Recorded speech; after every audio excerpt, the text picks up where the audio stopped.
2 రోజులు ఒక మంచి చర్చ, ఒక మంచి సంకల్పానికి మహానాడు వేదిక అయింది.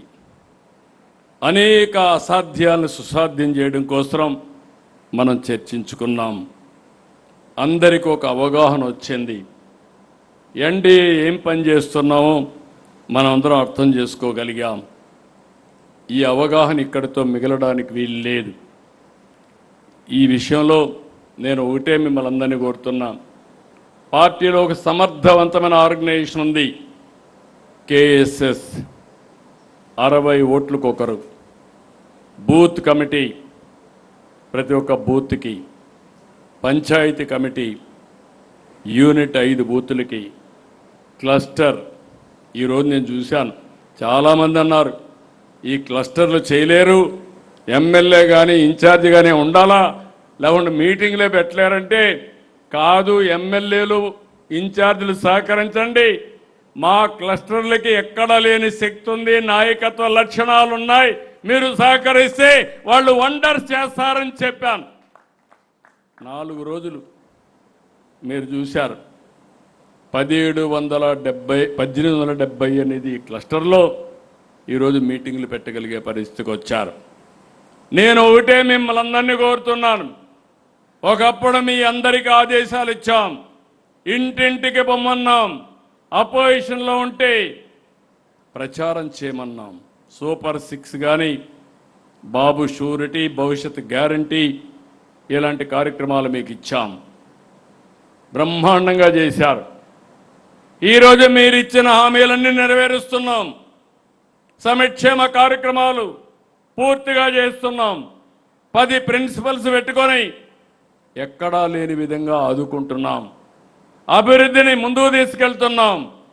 ఇలాంటి చేసినప్పుడు రాబోయే రోజుల్లో మీ అందరికీ ఒకటే కోరుతున్నాం, ఇది మీ అందరి బాధ్యత. మీరు కూడా మనం ఇచ్చే సంక్షేమ కార్యక్రమాలతో అనుసంధానం కావాలి.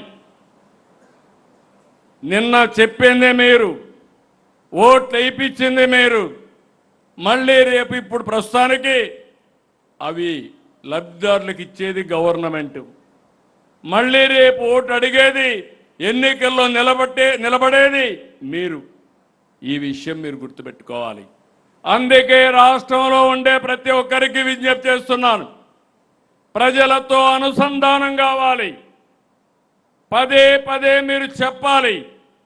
పింఛన్ ఇచ్చినా, రేషన్ ఇచ్చినా, లేకపోతే ఒక బెనిఫిట్ ఇచ్చినా, అన్నదాత సుఖీభవ ఇచ్చినా, తల్లికి వందనం ఇచ్చినా, అది మీరు చెప్పారు, గవర్నమెంట్ చేస్తూ ఉంది. మళ్ళీ అది ప్రజలతో మీరు అనుసంధానమయ్యి ఎప్పటికప్పుడు ఓనర్షిప్ తీసుకునే బాధ్యత కూడా మీదేనని చెప్పి నేను మీకు తెలియజేస్తున్నా.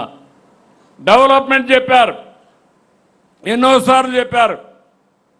మా నాయకుడికి అనుభవం ఉంది, రోడ్లన్నీ బాగా వేస్తాం, ఇరిగేషన్ ప్రాజెక్టులు పెడతాం, ఇండస్ట్రీ తీసుకొస్తామని చెప్పారు. అవన్నీ ఈరోజు చేస్తున్నాం. మళ్ళీ మీరు ఓనర్షిప్ తీసుకోవాలి. చేసే పనులు సరిగా జరుగుతున్నాయా లేదా కూడా చూసుకోవాలి. అందుకే యూనిట్ వారిగా, బూత్ వారిగా ఏమేం చేయాలని ఎప్పటికప్పుడు మీకు గైడ్ చేస్తాం. ఒక పక్క ఎథికల్ ఎకనామిక్ ఎంపవర్మెంటే కాకుండా ప్రజలకిచ్చే సంక్షేమం, అభివృద్ధి, ఇవన్నీ కూడా సుజావుగా జరగాలంటే అది పార్టీ వల్ల సాధ్యం. దానికి కూడా మీరు సూపర్వైజ్ చేసుకోవాల్సిన అవసరం ఉంది.